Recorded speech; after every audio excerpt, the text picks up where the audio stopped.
May 25, 1963 was a historic day in Addis Ababa as 30 heads of independent African states adopted the Charter of the Organization of African Unity. The goal? To end the long era of European domination in a time when many countries were freshly independent.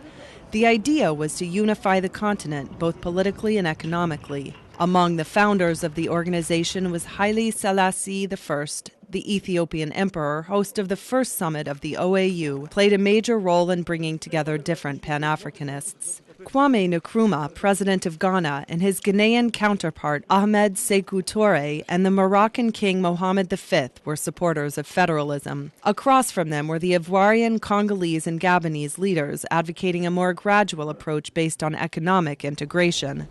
The founders of the OAU defined the charter principles as solidarity between states, increased cooperation, territorial integrity, and non-interference.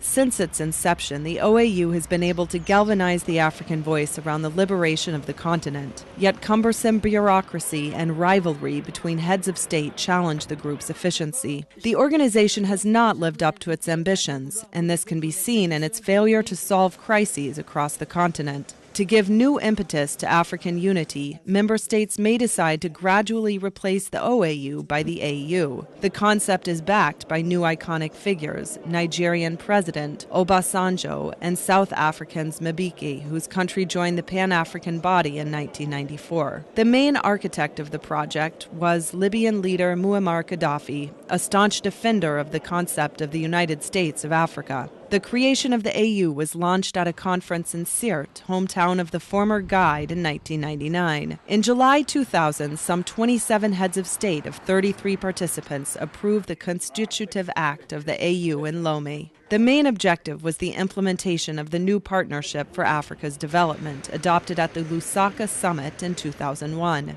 It set the program for the democratic and developmental priorities of the continent. The AU has been more ambitious than its predecessors.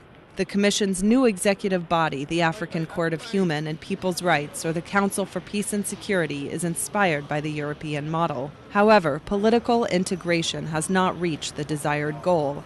On several occasions, the Pan-African body has been behind in the management of crises on the continent, such as the Libyan Revolution and the more recent conflict in Mali. Economic cooperation also falls short. The Common Currency Project is stalled, as well as free trade negotiations, the Customs Union, and the Common Market.